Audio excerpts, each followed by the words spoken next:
kaos spesial dari Starting Eleven, merchandise edisi Timnas Day. Klik link di deskripsi untuk pre-order ya. When they're down, when they are tested, they find a way to win. Sinteyong resmi meninggalkan Timnas Indonesia. Kontraknya yang berakhir 2 tahun lagi diakhiri lebih cepat oleh PSSI. Lalu tim kepelatihan baru di bawah Patrick Kluivert datang. Ini memperlihatkan bahwa Indonesia telah meninggalkan Korea Selatan sebagai kiblat sepak bola. Hal yang lebih dulu dilakukan Malaysia. Sebelum ini, saat Indonesia sukses dibesut Sinteyong, Malaysia lalu mengikutinya dengan mendatangkan Kim Panggon yang juga dari Korea Selatan dan juga bekas atasan STY di KFA. Selepas dari era Kim Panggon, Harimau Malaya pun meninggalkan jalan Korea. Bagaimana kedua negara ini akhirnya kompak meninggalkan Korea Selatan sebagai kiblat? Sebelum mengoreknya lebih dalam, jangan lupa subscribe dan nyalakan lonceng notifikasinya agar tidak ketinggalan video terbaru dari Starting Eleven Story. Kita akan mundur sejenak pada tahun 2019. Di tengah ancaman virus bernama COVID-19, PSSI yang dinahkodai Iwan Bule merekrut Sinteyong untuk melatih Timnas Indonesia. Era kegelapan di bawah juru latih Simon McManamy diharapkan tak lagi terjadi. Saat Indonesia mulai melirik juru latih dari Korea Selatan, Malaysia belum berpikir ke arah sana. Malaysia masih percaya pada pelatih lokal. Saat itu Tan Cheng Ho, manajer asal Alor Setar, masih dipercaya tidak cuma oleh Federasi Bola Sepak Malaysia atau FAM, tapi juga sebagian besar penggemar. Alasannya sederhana, karena Cheng Ho memiliki kiprah positif selama berada di Timnas Malaysia. Cheng Ho mulai terlibat pada tahun 2004, dari tahun tersebut sampai tahun 2013 ia menjadi asisten Datuk Krisnasamy Rajagopal, baik di tim U23 maupun tim senior. Berada di belakang Rajagopal, Cheng Ho turut membawa Malaysia raih medali emas SEA Games 2009, juga gelar Piala AFF 2010, gelar yang sampai saat ini belum didapatkan lagi.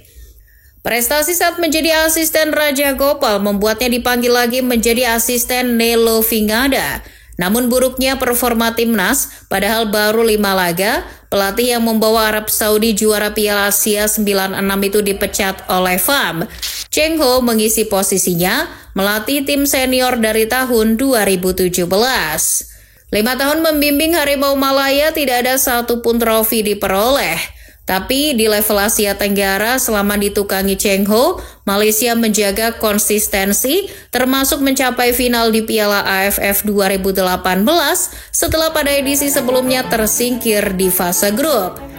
Sepanjang kejuaraan itu Malaysia di tangan Cheng Ho tampil cukup baik, bahkan berhasil menumpas perlawanan Thailand di semifinal. Sayang, Malaysia gagal meraih gelar kedua setelah takluk di kandang Vietnam. Ironisnya, setelah Piala AFF 2018, Cheng Ho seakan kehilangan buku catatan taktiknya. Penampilan Harimau Malaya melorot, walau banyak yang masih percaya padanya, tapi FAM memutuskan mencari juru latih baru usai Cheng Ho mengulangi kesalahan pada edisi 2016 di edisi 2020. Sebelum dihajar Timnas Indonesianya Sinteyong pada laga pamungkas grup di Piala AFF 2020, Malaysia sudah memastikan gugur karena ditampar keras oleh Vietnam. Beberapa saat usai dikalahkan Sinteyong dengan skor 4-1, Cheng Ho pun mundur. Penggemar bola sepak pasukan Malaysia lalu mendesak FAM untuk merekrut pelatih asing. Mereka tampaknya sudah muak dengan pelatih lokal. Pada Januari 2022, FAM menunjuk Kim Panggon. Sukacita publik Malaysia menyambut Panggon, sedangkan di Indonesia riuh rendah suara mengatakan kalau Malaysia meniru Indonesia. Walau belum signifikan, setidaknya dari tahun 2019 hingga 2021 Timnas Indonesia berkembang di tangan STY. Setelah menunjuk STY, cara-cara negeri gingseng meresap di tubuh Timnas Indonesia. Kendati level pemain masih kalah dari Thailand maupun Vietnam, Timnas Indonesia versi STY memiliki daya juang dan mentalitas yang sudah kelihatan berbeda dari era-era sebelumnya. Lihat saja misalnya di babak semifinal Piala AFF 2020. Di hadapan kebanyakan penggemar Singapura, karena waktu itu Piala AFF dipusatkan di Singapura lantaran pandemi, anak asuh Taeyong menunjukkan spirit perjuangan yang hebat. Bahkan akhirnya bisa menaklukkan tuan rumah dengan sedikit bumbu-bumbu kolosal. Di partai final, mental inlander punggawa merah putih sama sekali tidak kelihatan. Indonesia memang dihabisi Chanatip Songkrasin dan kolega di leg pertama. Tapi entah bagaimana, skor 4-0 di leg pertama seolah-olah dilupakan. Di leg kedua, anak asuh STY seakan melupakan hasil itu. Pasukan STY tampil impresif, sanggup mencetak gol saat laga baru berjalan 7 menit. Gol yang sempat membikin Mano Polking pening. Nah, asumsi liar bahwa Malaysia ingin ngikutin cara-cara Korea yang dilakukan STY di Timnas Indonesia dengan merekrut Kim Panggon pun menguat. Sampai-sampai spekulasi bahwa Malaysia berambisi ingin meredam STY dengan merekrut bekas atasannya pun mengemuka. Namun, FAM membantah. Presiden FAM, Baginda Datuk Hamidin menilai pihaknya telah melakukan riset sendiri untuk memboyong pelatih dari negeri gingseng. Memang, sebelum menunjuk Kim Panggon ada sejumlah kandidat, namun 2 diantaranya pelatih asal Korea Selatan. Selain Panggon, FAM juga mempertimbangkan Kim Hak-bum, pelatih yang bawa Korea Selatan meraih medali emas Asian Games 2018. Tapi, dari penilaian menyeluruh, FAM memilih Kim Panggon. Sebetulnya terkait kiblat Korea Selatan ini, baik Malaysia maupun Indonesia berkaca pada Vietnam. Vietnam lebih dulu sukses dengan pelatih asal negaranya Wendy Red Velvet itu.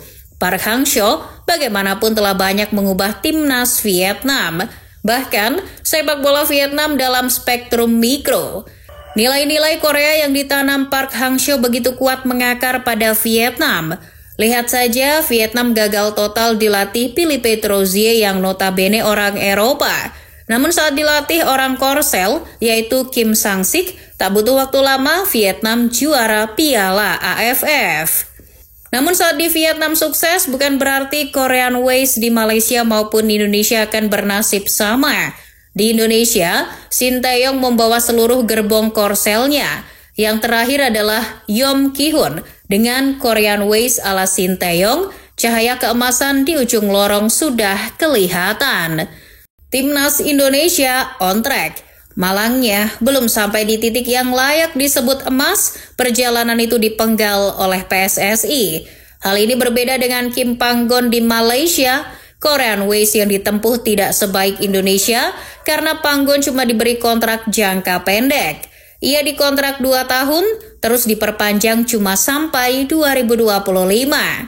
Artinya, FAM berorientasi pada hasil, dan Panggon melakukan itu dengan baik. Waktunya di Malaysia hanya sebentar, tapi berkesan. Selama ditukangi Panggon, Malaysia berhasil naik ke peringkat 130 FIFA, peringkat tertinggi mereka dalam 18 tahun terakhir. Sayangnya, di tengah raya alasan pribadi, Kim Panggon mundur setahun sebelum kontraknya habis. Malaysia pun mengatur ulang tim nasionalnya. Harimau Malaya melakukan revolusi. Mereka meninggalkan Korean Ways dan merestrukturisasi badan pengelola timnas. Uniknya, tidak ada orang Asia di petinggi Harimau Malaya, kecuali sang presiden. Malaysia menunjuk pelatih kepala dari Australia, Peter Klamovski.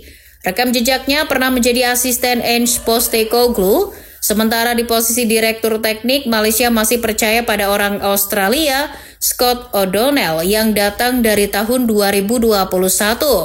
Untuk posisi pemimpin eksekutif, Malaysia menunjuk orang Kanada, Rob Friend, yang pernah bermain di Eintracht Frankfurt. Tidak cuma CEO, kepala kedokteran mereka yang baru juga dari Kanada, yakni Dr. Craig Duncan. Jadi boleh dibilang seluruh jabatan prestisius di Harimau Malaya dipegang orang asing. Bukan tidak mungkin dengan dirtek dan pelatih kepala dari Australia, Malaysia akan beralih filosofi dari Korean Ways ke Australian Ways. Beberapa hari setelah Malaysia mengumumkan pelatih baru, PSSI seolah latah ikutan mengganti pelatih. Sinteyong dipecat, dan otomatis gerbong Koreanya ikut hengkang.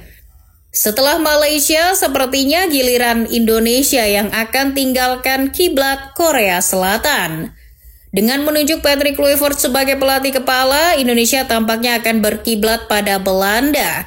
Kita akan tunggu apakah Holland Ways akan lebih baik dari Korean Ways yang sudah 5 tahun diterapkan timnas Indonesia.